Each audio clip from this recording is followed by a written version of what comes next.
अब बात करेंगे गुजरात के निकाय चुनाव की। इससे जुड़ी हुई एक बड़ी खबर आ रही है। गुजरात के 6 महानगरों में वोटों की गिनती जारी है। सभी 6 महानगरों में एक बार फिर बीजेपी बंपर जीत की तरफ आगे बढ़ती नजर आती है।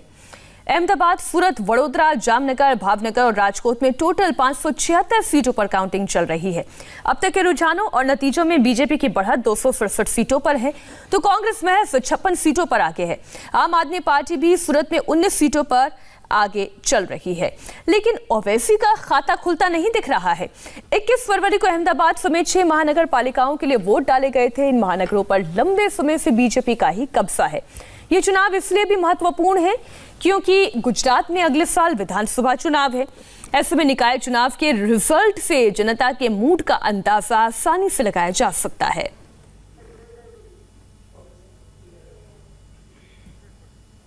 गुजरात निकाय चुनाव में एआईएमआईएम चीफ असदुद्दीन ओवैसी ने भी प्रयोग किया था।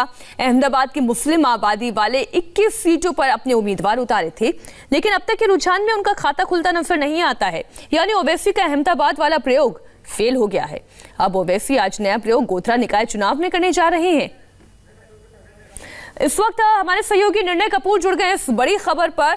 निर्णय, सबसे पहले तो आप जो नतीजे हैं, जो रुझान है, उसके बारे में डिटेल में जानकारी दें कि कौन सी पार्टी बढ़त में है और किसका खाता तक नहीं खुला।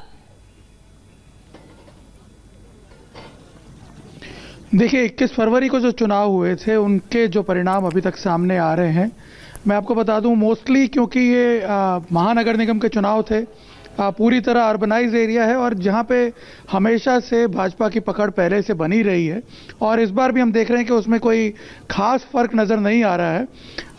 एक फ़र्क जो देखने में नज़र आ रहा है वो ये है कि आम आदमी पार्टी और एआईएमआईएम जो है ये पहली बार चुनाव लड़ रहे थे और ये देखना था कि इनकी प्रेजेंस से बीजेपी या कांग्रेस दोनों के प्रोस्पेक्टिव पे कितना असर पड़ता है। तो जो अनुमान लगाया जा रहा था, कहीं ना कहीं वो बात सही साबित होती नज़र आ रही है। कांग्रेस के वोट काटने में ये दोनों ही पार्टियां काफ़ी हद तक कामयाब हुई हैं।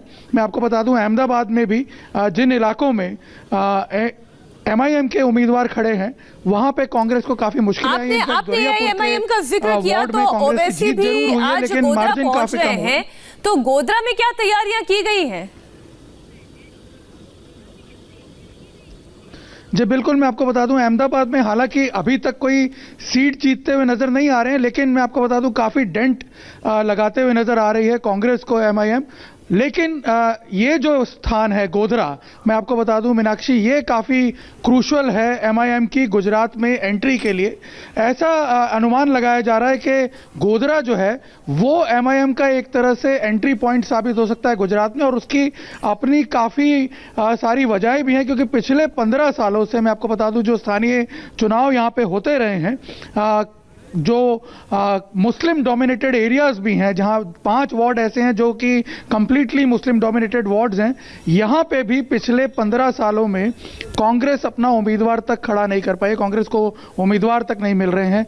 बीजेपी स्वाभाविक कारणों की वजह से यहां अपने उम्मीदवार खड़े नहीं करती है। लगातार जो निर्दलीय उम्मीदवार हैं वही अपने बलबूते पे जीत करके आते हैं और यहाँ बोर्ड में शामिल होते हैं। कई बार उन्होंने बोर्ड बनाए भी हैं।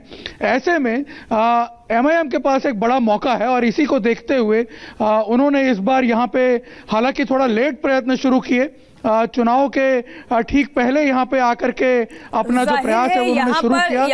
इस वजह से राजनीतिक समीकरण बैठते हैं, कितनी कामयाबी असदुद्दीन ओवैसी को गोधरा से मिल पाती है, इस पर भी हमारी निगाहें रहेंगी। फिलहाल निर्णय, पूरी जानकारी के लिए आपका बहुत बहुत शुक्रिया। हमें रुकना होगा एक छोटी सी ब्रेक के लिए, लेकिन ब्रेक पर जाने से पहले आपको बता दें इंडिया टीवी पर आज आपके लिए क्या है।